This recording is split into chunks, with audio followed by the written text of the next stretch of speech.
Здравейте, здравейте на всички! Много се радвам, че сте толкова активни дори преди началото на семинара, така че ви казваме здравейте отново. Аз съм Веселина и съм част от екипа на Приложна академия за образование Синдео. Добре дошли в днешният ни семинар и много се радвам, че ще прекараме този един час заедно. Днес ще си говорим за чужди езици чрез изкуствата. Тук с нас са доктор Либян Лабиоса, както и Лета Панайотова. Доктор Лабиоса е водещ експерт в сферата на ускореното учене и е с над 30 годишен опит. Обучавана лично от доктор Георги Лозанов и от доктор Евелина Гатева. Тя е изпълнителен директор на Международния център за ускорено учене и съосновател на магистърската програма по темата в Кембридж Коледж. Работила е в университети като Харвард и MIT, както и в образователни системи в над 30 държави. Нейната програма трансформира ученето чрез изкуства, иновации и устойчиви подходи. Лета Панайотова също е тук с нас. Здравей, Лета, много се радвам, че си тук, която е инициатор на този семинар. Лета също така ще ни помага по време на семинара с някои уточнения и обобщения. След малко ще дам думата на нашите лектори, но преди това бих искала да ви помоля да останете така активни и до края на семинара. Можете да оставяте своите коментари и въпроси тук в чата в YouTube, а ние след представянето ще ги зададем към нашите лектори, като семинара ще продължи около 1 час и през това време ще се опитаме да отговорим на всички ваши въпроси. So, I would like to say hello to Dr. Labiosa and Leta. I'm glad that you're here with us. Mm-hmm. Hello. Hi, everyone. I'm so glad to meet you all here. I will just say a few words in Bulgarian and then I will switch back to English because this seminar is going to be held in English. Но за публиката от България много се радвам, че имаме възможност да проведем тази среща. За тези от вас, които са запознати с работата на Edway и бъдеще сега, по посока така вдъхновените от сугестопедията наши програми, това е възможност да вникнете малко по-дълбоко в начина, по който ние съграждаме програмите си и принципите, които спазваме, защото колегите ни от ICAL, Международния център за ускоряващо учене, така години наред са работили за това как да са максимално приложими и в същото време да не загубят стойността си, да не загубят богатството си, програмите, които базират не само на сугестопедия, но на поне още 6 теории, за които ще чуете по-мъничко след малко от доктор Лабиоса, която ще е с нас. За тези от вас, които не успяват да проследят всичко, което доктор Лабиоса обяснява на английски, записа от семинара след това ще бъде с субтитри, така че не се притеснявайте, останете до края. И след това Веси от нашите домакини от Синдео ще ви изпрати линк към запис от семинара, в който вече ще можете да видите и субтитри и обобщения по някакъв начин. А сега се връщаме към английския, защото всъщност, доколкото виждам в срещата, сме така с международно присъствие.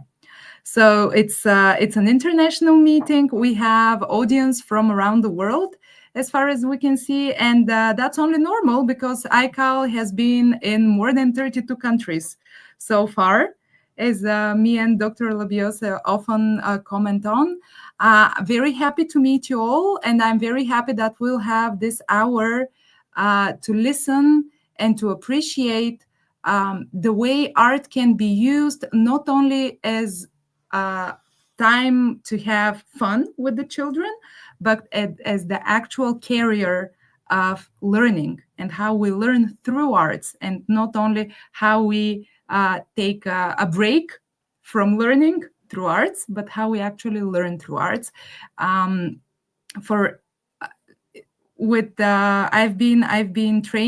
been trained by Dr. Labiosa for 3 years now, and one of the most important things I always keep in my mind is that everything is language.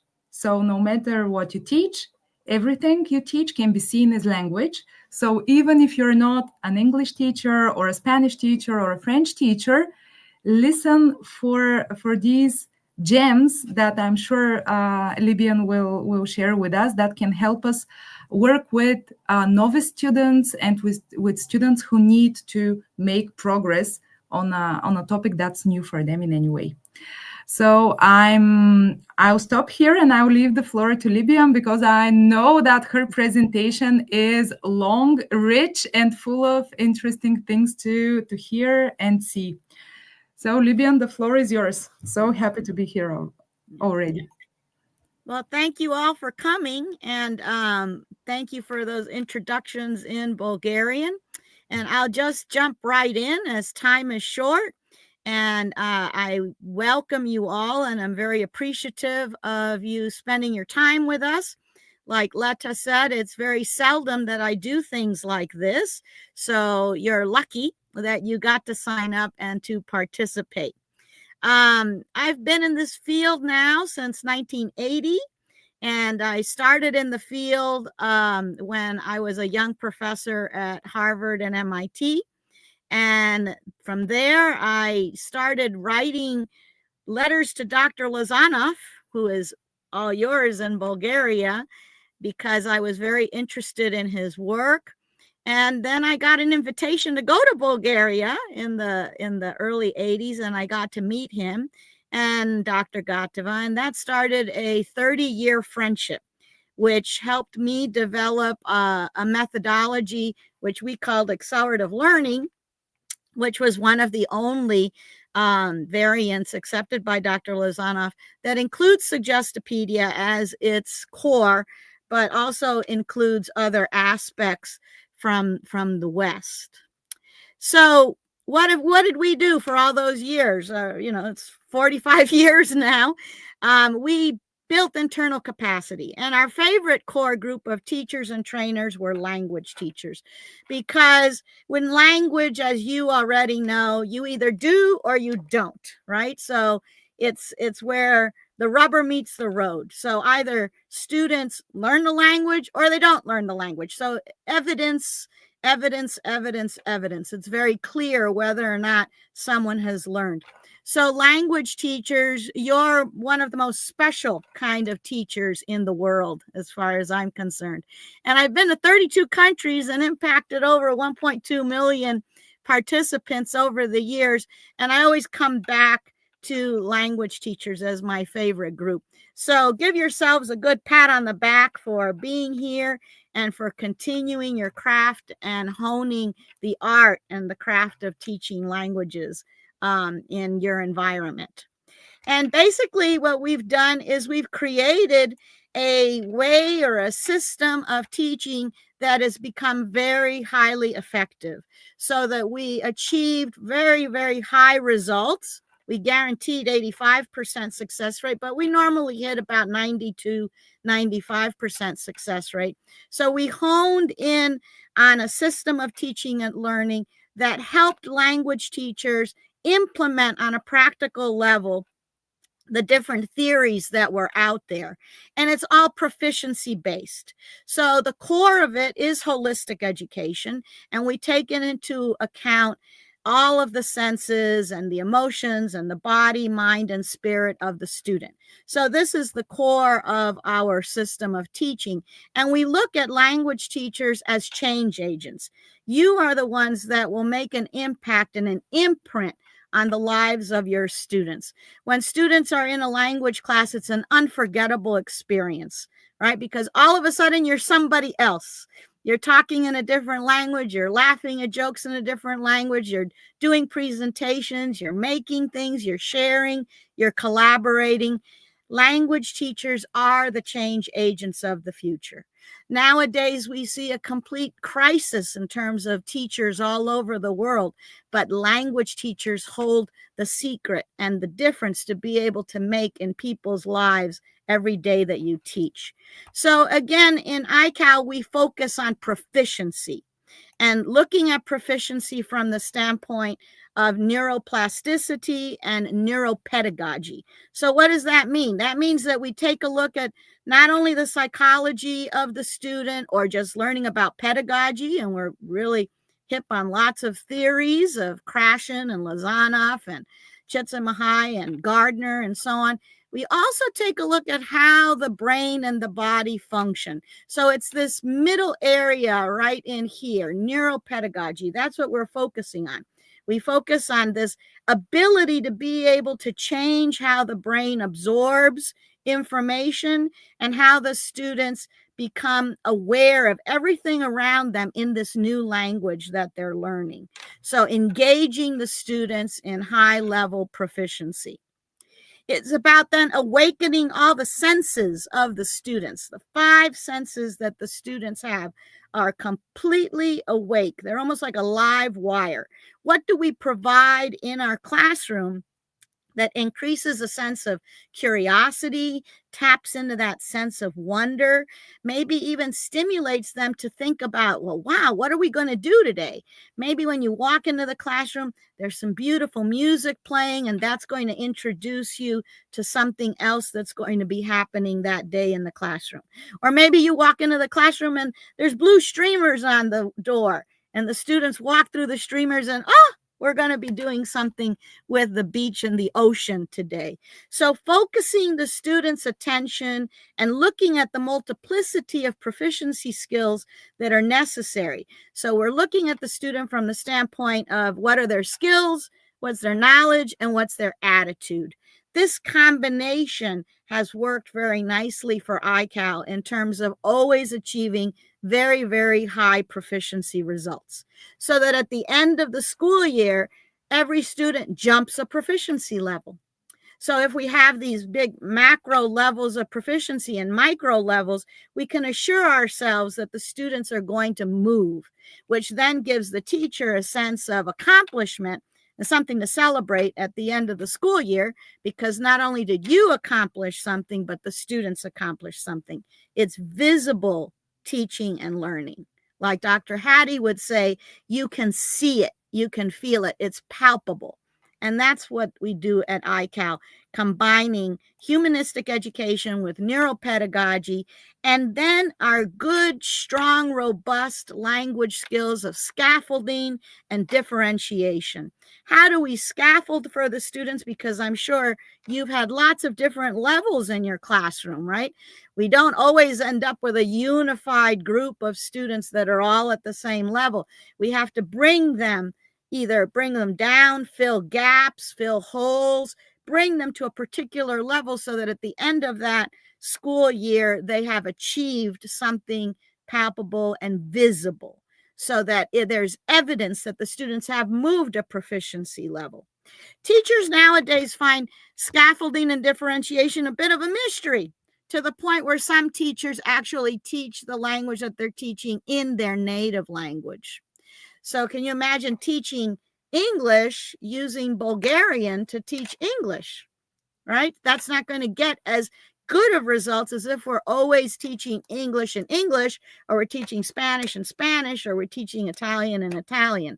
So that whole atmosphere is wrapped in a transformation. The students are walking into a new world, which means that we got to help the students, right? We got to give them some scaffolding. We have to differentiate our lessons. We have to bring our lessons to life. And that is what we've done with ICAL's effective way of customizing and personalizing each one of the different experiences that the students have. Libyan, here I feel that we might need just a brief sum up in Bulgarian, because go ahead. The terms. So I will keep 1 minute in Bulgarian. Yeah, please do. Това, за което на последния слайд говори доктор Лабиоса, именно този scaffolding and differentiation. Това е от една страна диференциацията за различните деца в класа, т.е. чрез една и съща активност, чрез един и същи урок, вътре да могат да боравят и да работят деца, които са на различни нива, имат различни потребности или различни стилове на учене.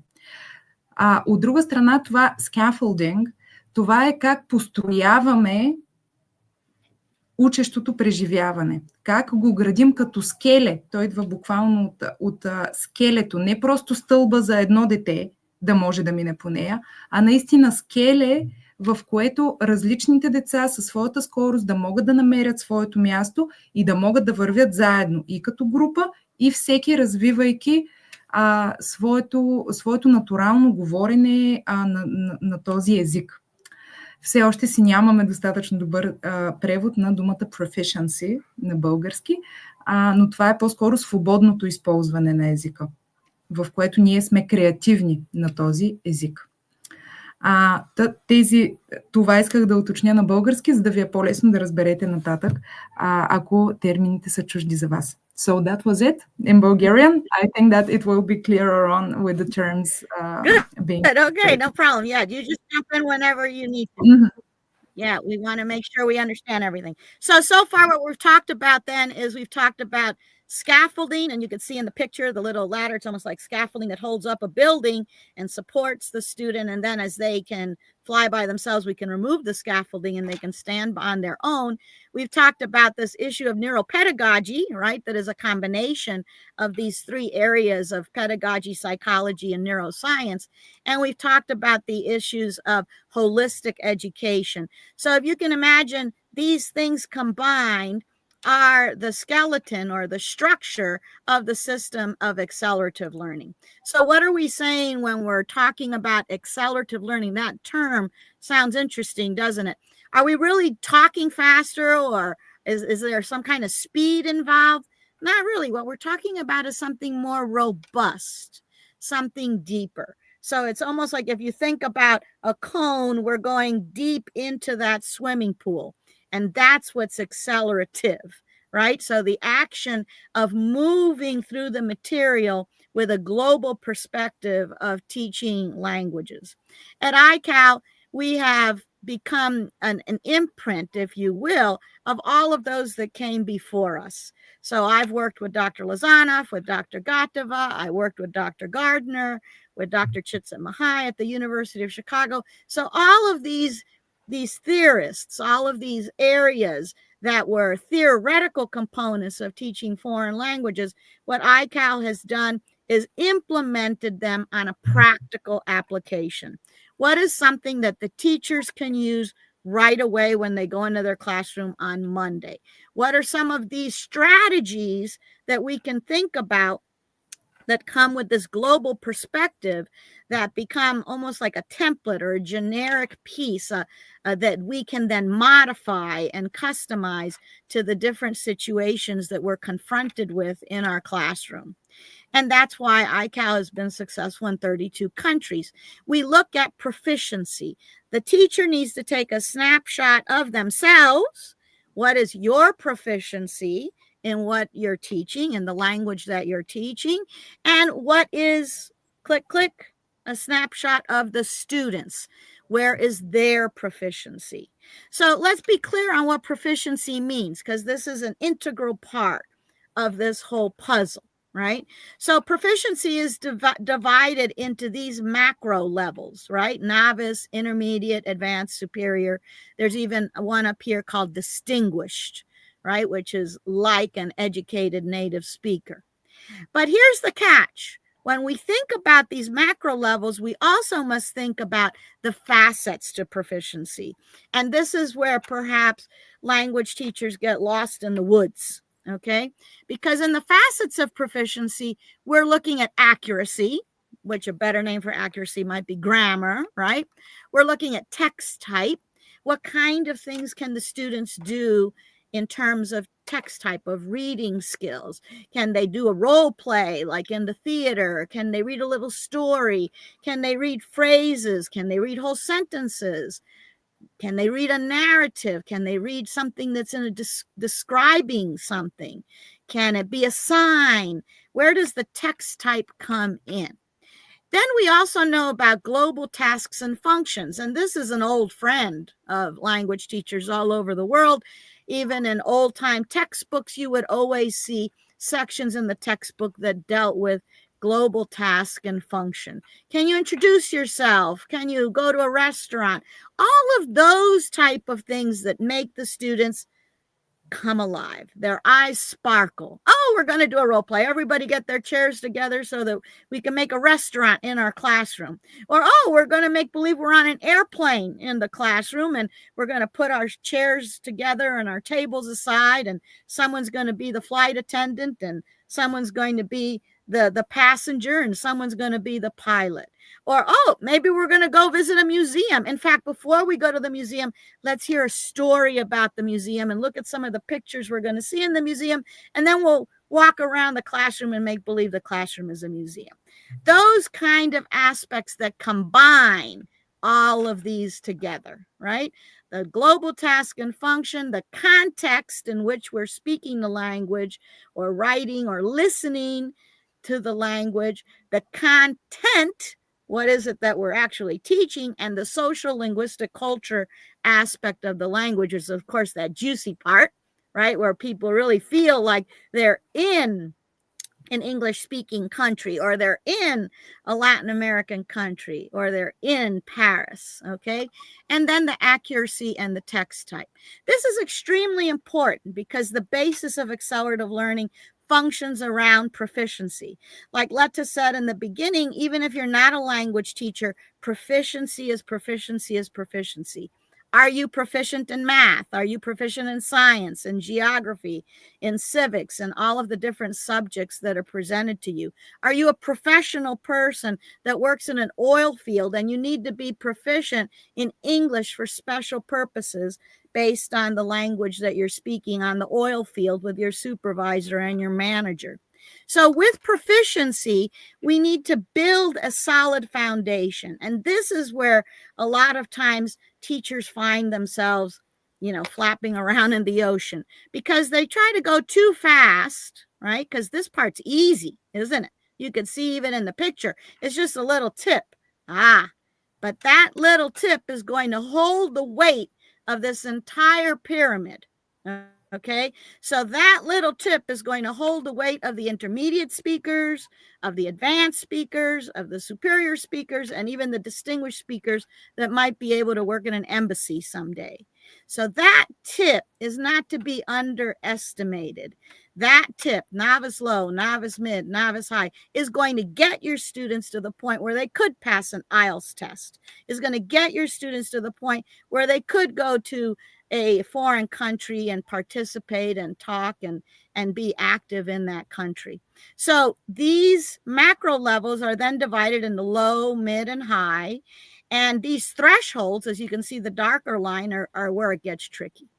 A lot of times, maybe you use the CFR, right? So the A1, A2, B1, B2, C1. Teachers that would love to be a C1 in their language,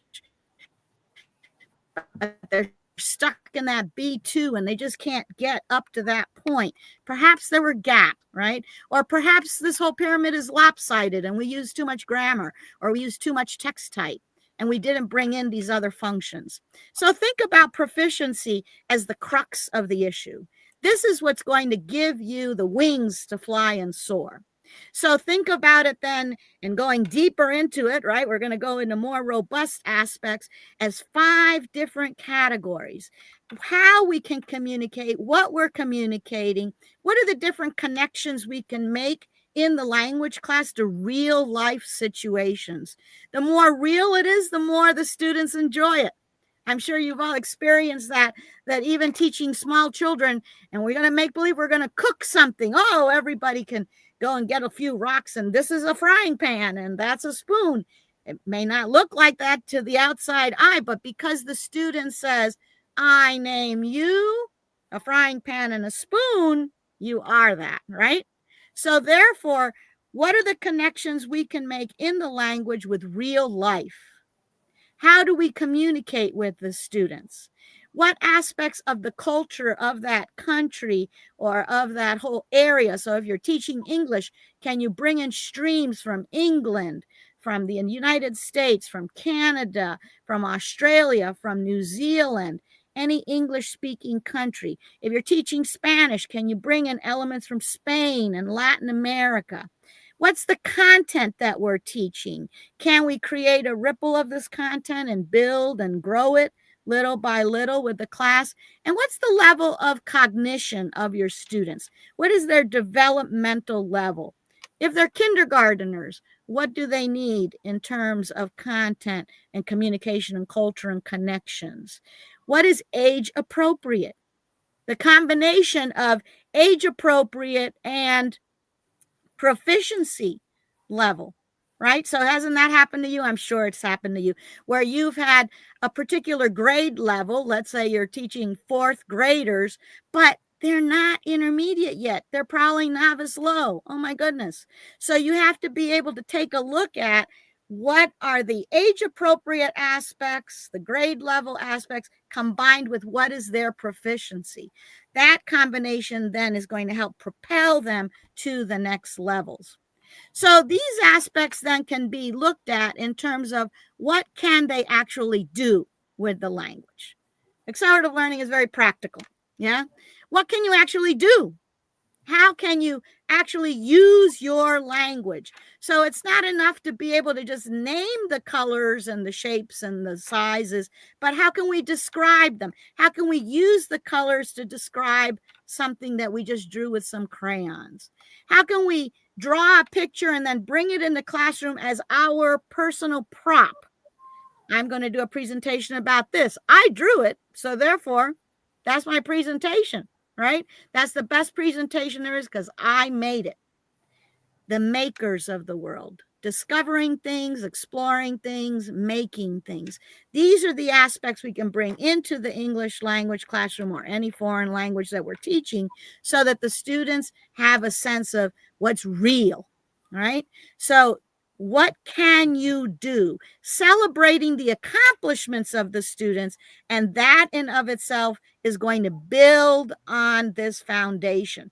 That's how we're going to get our students into this juicy intermediate world, right? Which is the grand prize for everybody, to move them from A1 to A2 to B1, B2, and then C1 eventually, to move them from novice to intermediate to advanced. That level of fluency. What can you do with the language? What are your unique achievements with the language? Making the language real means that we're celebrating their accomplishments. And our best friend in this task is the use of the arts. The students need something personalized and customized. So using the expressive arts, we remember that the arts occur before language. Your little ones draw and scribble and doodle even before they can put together very clear sentences or paragraphs.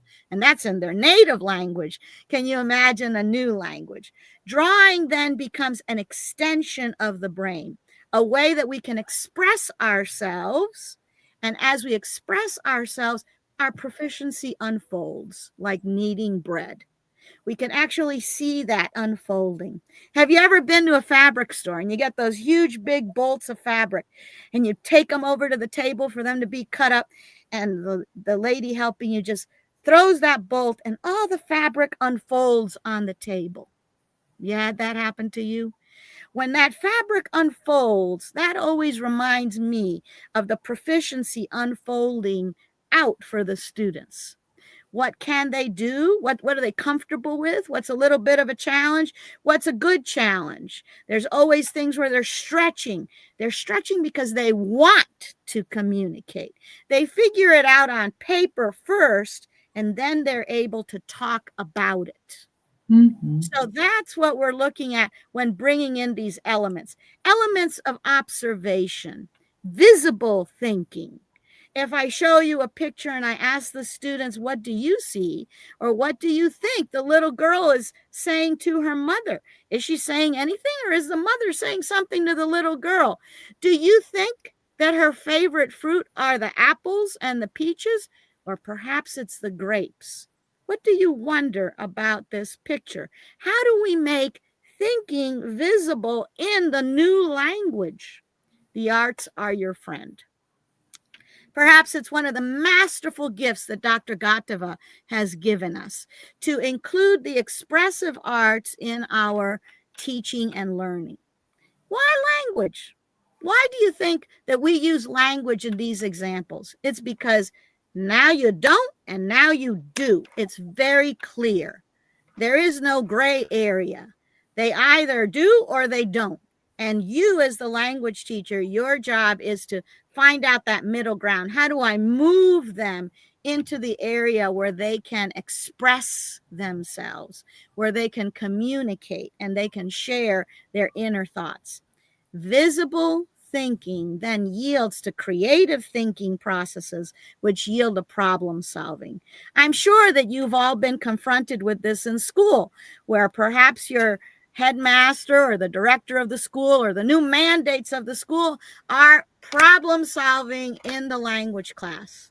Well, how do we get to problem solving if they can't even express themselves, right? So back up the truck and think about it this way. Problem solving after creative thinking, after visible thinking. And your friend, the second teacher in your classroom, your teaching assistant, are the expressive arts.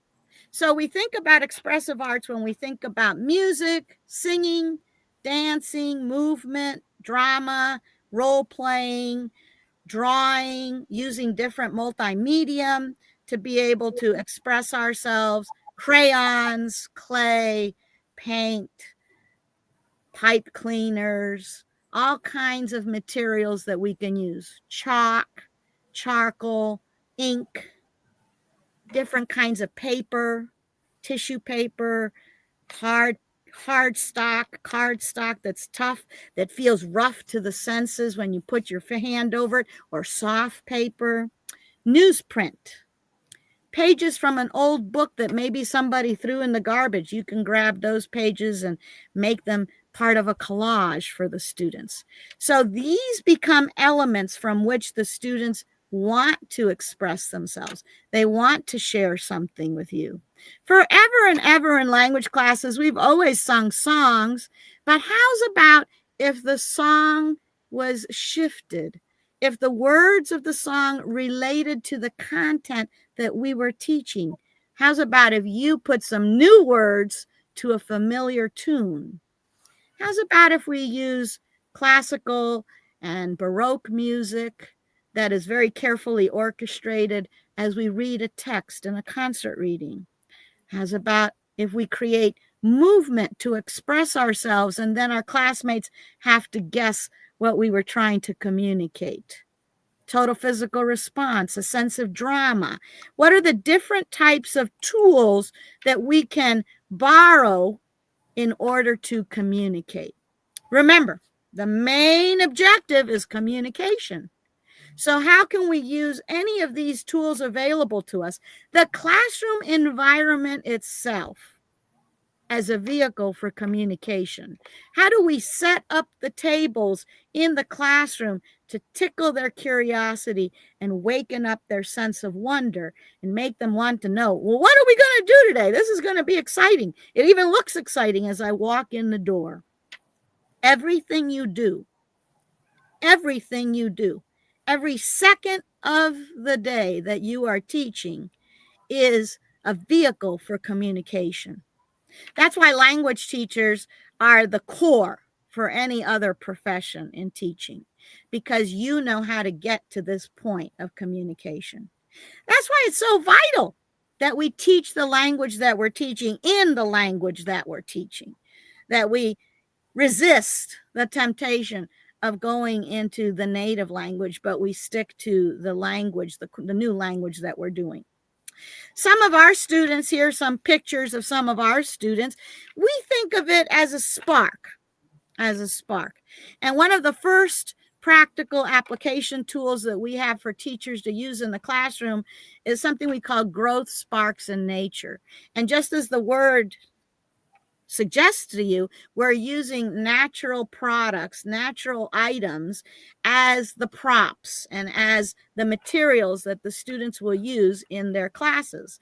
Over here, you can see examples of a group in the UK, a group in Nepal, a little girl in Mexico. This one comes from a class in Bulgaria, where we're using very natural things, easy to get things. We're not asking you to get materials that are hard to get.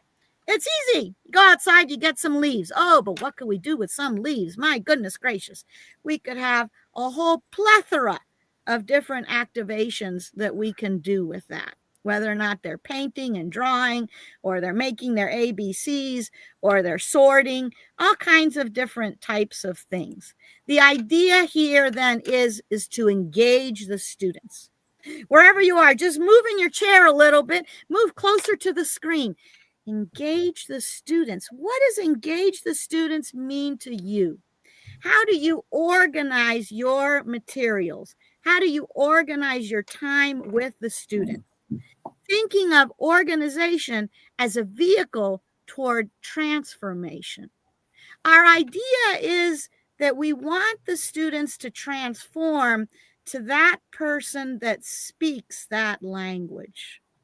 Jung used to say that if one person knows something in the universe, somebody else can learn it much more easily because the knowledge is already out there, right? So here I am speaking to you in English, pero cuando yo hablo español, yo soy una persona completamente diferente, incluyendo que en la clase me dicen Guadalupe. When you speak in Bulgarian, you're completely different. This sense of transformation is what awakens the senses for the students. Who am I? How is communication my own meaning?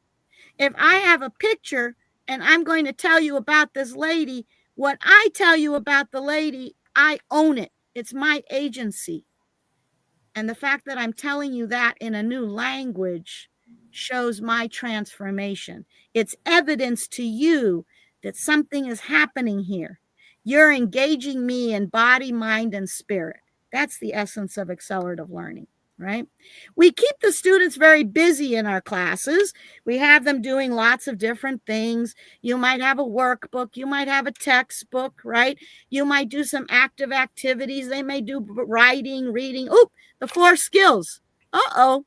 But do you remember that in that pyramid that we showed you before, we don't isolate the 4 skills. The 4 skills are part of the natural progression of proficiency. So they're natural progression of the proficiency.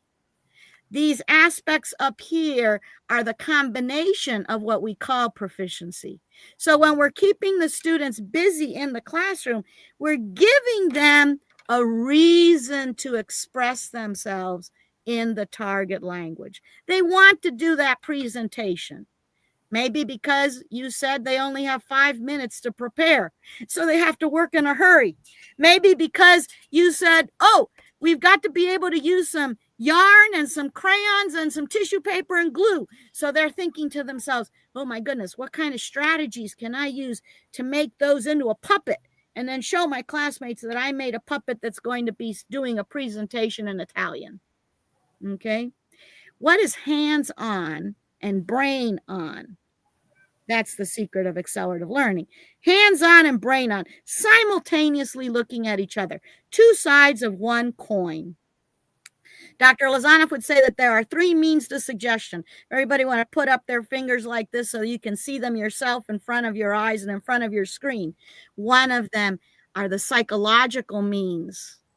Another one are the didactic means. What am I teaching? And lastly, the aesthetic means. How can that be more beautiful, more pleasant? Psychological, didactic, and aesthetic. Hands-on, brain-on. What are the strategies that you're going to present as a menu, as a buffet table for the students to implement with timing, with playing with them, with giving them a reason to express themselves in the target language? That's where the students reach. That's where the students are challenged, because they want to do that presentation. They want to show off their ideas. They want to share with you. That means that the teacher is teaching up.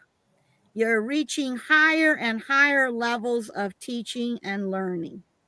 Teaching up means that we're going to always be striving towards the students creating something, evaluating their ideas, analyzing their ideas, applying their ideas, not just staying down here about remembering certain vocabulary units, but understanding what they can do with those vocabulary units.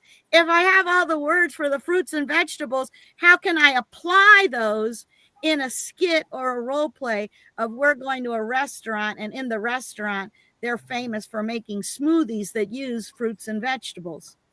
And then the student can analyze, gee, how would I be able to play? Let's see, you're going to be the person at the cash register. You're going to be the person that makes the smoothies. I'm going to be the person that takes the order. And you're going to be the person that makes the suggestions of different interesting combinations of fruits and vegetables. And then they can evaluate. Do I need to make a poster? Maybe I can make a poster of the prices of the different smoothies. And then they can create their role play with their poster and their different ways of expressing themselves. Encouraging the students means the teacher must teach up. The teacher must reach higher and higher and higher. Now, maybe that means that you start slow, right? Maybe you start with remembering, moving to understanding, and after you've done a couple of activities like that, next week you can come in and go remembering, understanding, applying, and before you know it, you'll be teaching up to. This is where the students then come to this clear point where everything that they can imagine becomes real, like Pablo Picasso used to say. If you show them a big picture and I say, okay, Leta's going to tell us about this little girl with the red sweater, and Yvonne Quintero is going to tell us about the girl riding the bicycle with the green sweater, and Theo is going to tell us about this boy with the striped sweater over here, and you got 5 minutes to prepare. What you imagine makes this picture come to life. It makes this picture real. And before you know it, it's not just a picture that you saw in a magazine, but it's a real live picture that's vibrating and breathing and smiling and making the students laugh at all the different presentations they came up with. Everything that you can imagine is real. So the more you give the students to imagine, the more real language becomes for them. And that's the magic of accelerative learning. So we see that in our classes, there's a great deal of joy. But there's a reason for that. And that's because we're giving the students an opportunity to be themselves. We're giving the students an opportunity to express themselves in the new language. Here's a secret. The more they can express themselves in the new language, the more their native language will become better and it will be perfected. The L1 is directly associated with the L2, as Krashen would say. The students are proud of their accomplishments, of their creations, of exploring new ideas, of experimenting with things. If I put paste on this paper, will that look like a flower? Well, maybe it looks like a big jumble of red, but I say that that's a flower. And in my presentation, I'm going to call it so. My agency comes alive. I say so in my presentation in the new language. I can experiment and I can experience, and my imagination is valid. In today's day and age, post-pandemic, teachers are in burnout, students are exhausted. Everybody's like, oh my God, why did I become a teacher? But this is the secret that you language teachers have above anybody else in the teaching profession, is that you hold the key to ignite joy and allow the students to rediscover themselves in a new way, to build their self-esteem and self-concept, to bring a smile to their faces, to have that desire to want to be in class. So what are the strategies that you use? What are your best practices? In this short presentation we've shared with you today, I have given you an A through Z.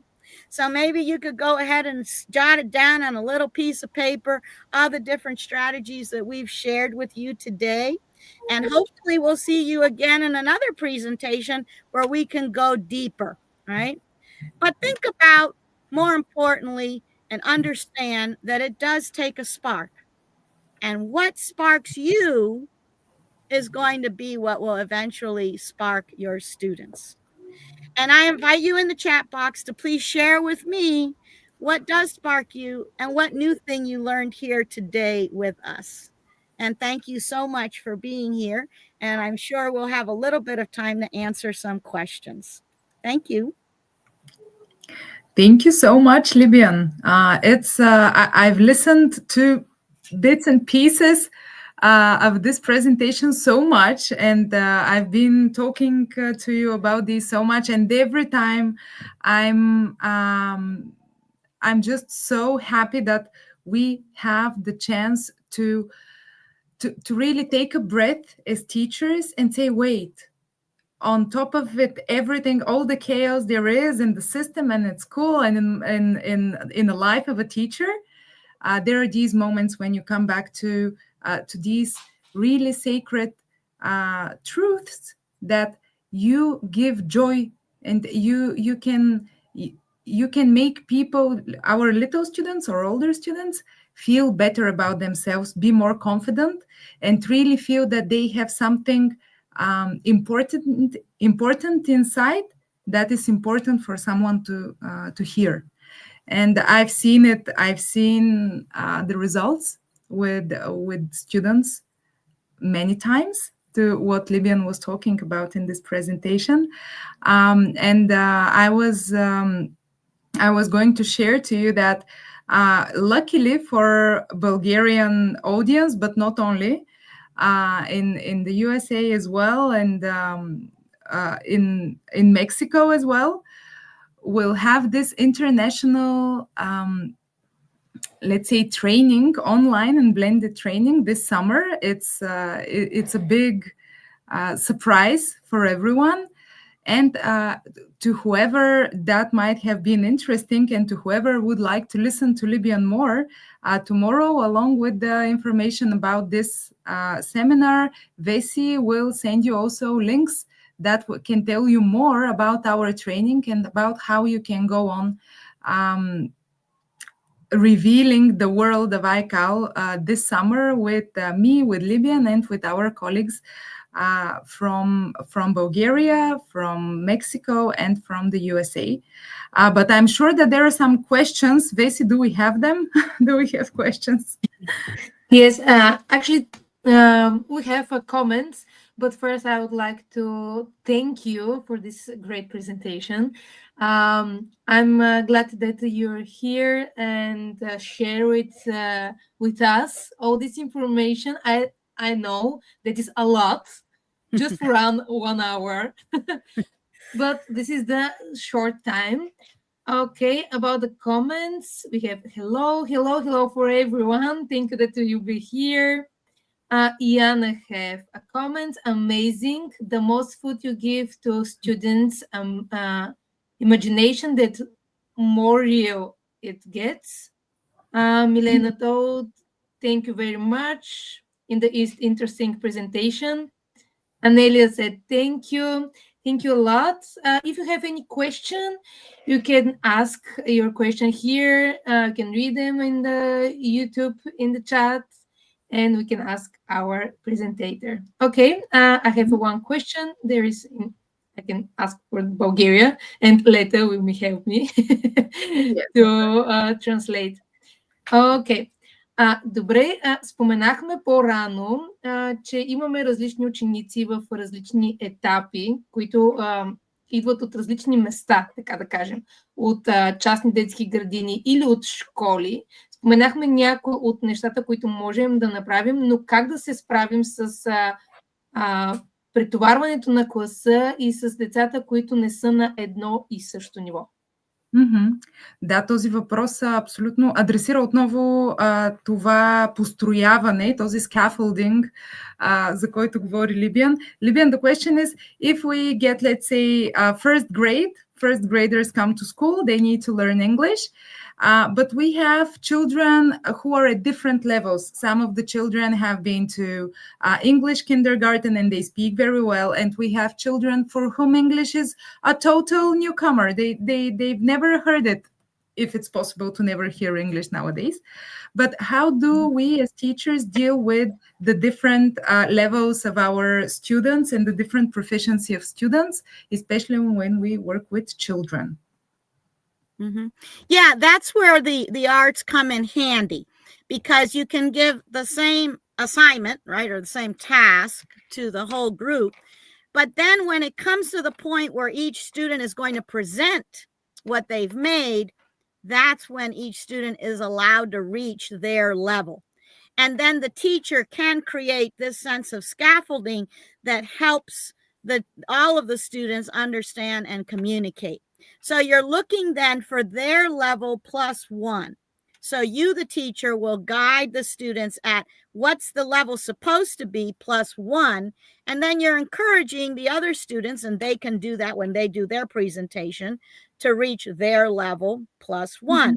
So you're in your content-based feedback during this issue of differentiation and scaffolding. You can then become very inclusive in that you can allow each student to reach their particular level, but you can teach at the same point. You can give the same assignment, the same task, because these tasks are open-ended, so to speak. So the tasks are not closed. They're not going to trap you. You know, it's not like when you have, you know, a workbook or something like that, and then there's only one right answer. Yeah. Right. There's only one right answer. In this case, it's an ocean. It's much more open. Each student can reach their level. So even if the students can express themselves a lot, they'll be describing their picture very simply, using the basic 10 of the colors or the size or the objects. But if the student is moving into novice high or even intermediate low, because maybe one of their parents at home speaks that language, so there might be a heritage language issue, that same drawing that they did can become the prop for their expression. So then they can express themselves at whatever level they want. Another effective piece that might be helpful to you is in differentiating, right? So ICAL has very unique ways of differentiating that deal with proficiency.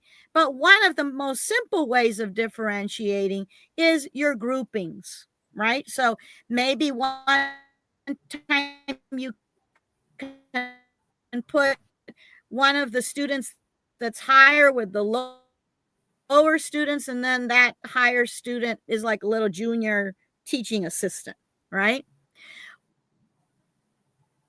Or maybe you could have in one group. So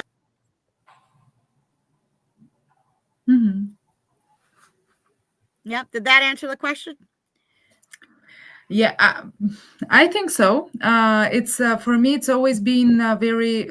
That was the moment when I realized it, when we started a few years ago with you, Libyan, that you give for the children the task is draw a picture with crayons or with whatever. Draw a picture. They focus on the picture. They focus on what they're going to put on that sheet and how it's going to look like, and then it's not about the language. They don't feel tested when they have to tell.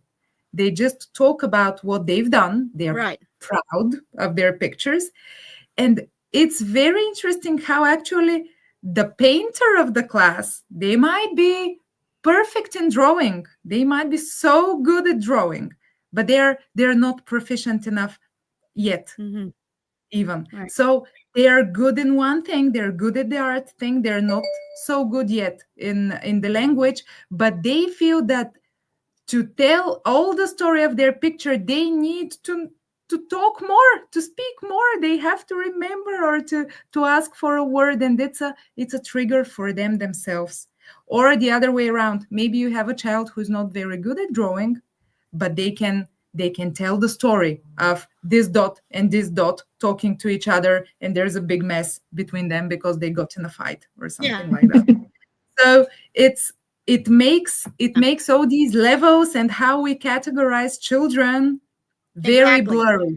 Yeah. And they feel, and children, and not only children, actually with even with adult students, it's also like that, because our focus is somewhere else, not on what we've got used to being tested on. Exactly. Yeah. Yeah. You're out of that space of the artificial atmosphere. Oh, we're in a class. No, we're not. We're actually inside the environment of our imagination of what it is that we're doing. Right. The students are so engaged and immersed in the activities that they kind of forget that they're in a class. Time goes by very fast. Time gets suspended. Yeah. And then it's no longer that we're in a classroom. So we've taught, our lesson plans and our work goes from ages 3 all the way up to 90. So we've had the whole gamut of students, from little preschoolers or nursery school students all the way up to adults. So the point is to make that environment so real that the students really get excited about participating in it. Yeah. And this is the key to how Are there any other questions? Yeah. I know that many language teachers are asking, how do I stay in the target language? It seems impossible. It's so hard. How do I not translate?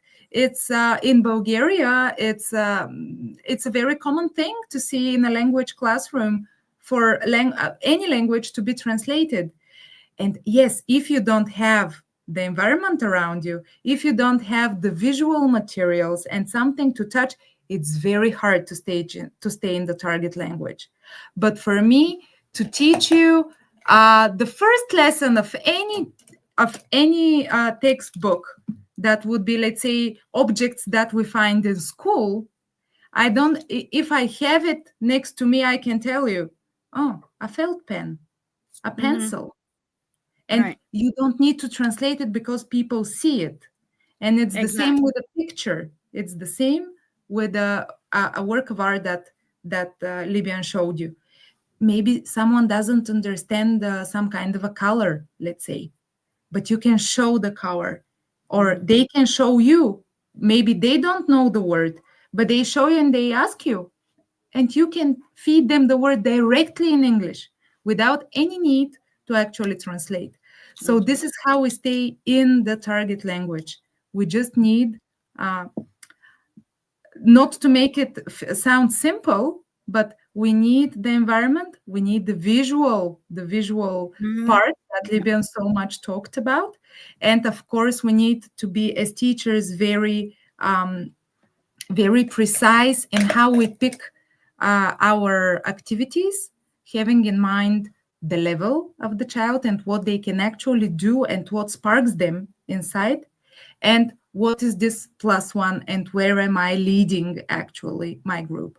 Yes, if you ask an 8-year-old to tell you Romeo and Juliet in English, probably won't be that successful, but maybe something again connected to drama that is on their level, on what makes them feel joy and be on stage, they would probably say a sentence or two and be happy about it. Yeah, if you have that, if they've read the Shakespeare Romeo and Juliet, and then you have the assignment of, I need one group to make a rap song about Romeo and Juliet.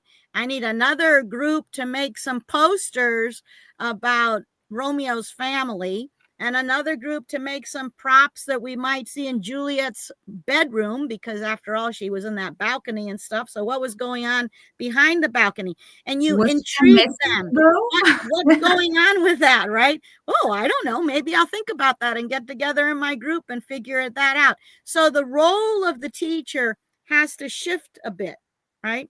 To the point where in order for us to provoke the students, we need these visuals. Listening and visuals, right? So that's your friend, right? So how much English do we provide in this environment with our voices and the vocabulary that we choose to share with them, but also what are they looking at? What are they touching? What can they do? What can they make? What can they explore? Those are your helpers. That's how you stay in the language. Any other? We got almost out of time, but we got a couple more minutes. Yes, actually, thank you very much for your answer. We have 2 questions. The first one is from Denny. Denny asks, thank you very much for the presentation. Do you have any textbooks developed for our grades, first, second, fourth grades that you use in ICAL for teaching English? Yeah, that's a good question. Again, we practice what we preach. So we don't have a hard textbook as such, but we do have all of the materials to teach anywhere from nursery school all the way through to, high school and even ESP, English, professional English. So we do have programs all the way through. So, if you're a first grade teacher and you're interested in that kind of thing, certainly reach out and you join us for the summer workshop, because that's the first time that you can actually get in there. In fact, this particular summer workshop is special because the point of it was actually by public demand. Everybody asked me these kind of questions. Our goal is that you leave that 30 hours with materials that you can use right away in the school year, when the school year begins in August or September. So it's a very special workshop in that sense, in that we're going to actually make things together, and we'll be sharing with you lesson plans and practical means that you can use. And whenever anybody takes a workshop, we share with them lesson plans and parts of our program. So we do have the full gamut of our materials designed for all 8 levels of proficiency. And when I say the full gamut, I mean that we have so many materials that you could even have a bilingual program that is 80-20 or 50-50, or even just the English class. So it was part of our mandate when we were studying with Dr. Lozanoff and Dr. Gatava. They'd always challenge us and say, oh, okay, that worked really well for beginners, but how's about intermediate mid? What would you do with intermediate mid? So we would go off for a year and develop something and bring it back and show it to him. And he would say, oh, that's lovely, but how's about kindergartners? So then we would go, okay, we'll go design that. So we eventually did design every single level. So that's one of the things we're very proud of, is that we have all the levels designed. Yeah, it's just these classes do not revolve around the textbook. Because you know what? It's really hard to glue and stick branches and stuff in a textbook. It's also really messy if you draw with watercolors in your textbook. So it's not really workable in ICAL classes, I would say. Better have them other materials in places, but still, yeah. Well, we do have the program. So, you could use the program. Yeah. Exactly. And then what's nice about that, too, is that you make the program your own. You see, so it becomes a little bit of you and a little bit of us. Mm-hmm. And Bessie, you said you had another question? Yes. Thank you for answer. Yana asked, maybe it will be interesting for some teachers who work on online environment for finding how your method can be applied online. All right. Yeah. Well, that the secret to that is going to be the training. We've actually done a lot of workshops with lately with the Ministry of Education in Mexico and the Atlanta Public School System. So we've had to do these online vehicles. It was very challenging, I got to admit, in the beginning when the pandemic hit. The training, the first time we tried it was a training with some teachers in Nepal. And the technology wasn't helping us. The electricity wasn't helping us. So we devised a way of training them where we could use WhatsApp and we could use the computer. So yes, over the past couple of years, all of the training is online that we do. And we use a Google Classroom to share materials with you in the Google Classroom that you can download on your end. And then we have sessions like the one we just had. We record them so that if you have to miss one, you could listen to it later. And there's lots of colleagues in these sessions from all over the world that you can work with. So yeah, we do offer that, and definitely be in touch in case you want to join one of these workshops. I mentioned the workshop that's coming up because it's very special in that you're actually going to be making things with us online. So you're actually going to be creating things with us with the different types of medium, and it's going to be lots of fun because it's the summer anyway. That was everybody needs a nice cup of tea and have some fun. Yeah, I was going to say that actually ICAL's online trainings have been one of the most practical, but really, I mean, manually practical that I've ever had in my life. So compared even to live trainings. So it's really, really enjoyable and not at all connected to everything that we know about online learning and how you get so tired. There is a way, apparently, all these things that you heard from Libyan, they work even online when the trainer knows where they're going and where they're leading you. So it's enjoyable for sure. Thank you for our answer. We have 2 comments from Tsvetana. Very, very insightful. Thank you so much for Dr. Labiosa. It's a very story to couple of ideas, and I can wait to see how they play on in the classroom. Buenato, thank you for the incredible presentation. Thank you for all of you that you stay in the end of this webinar. Thank you for Dr. Labiosa and Leta too, that you presentation for your presentation here with us.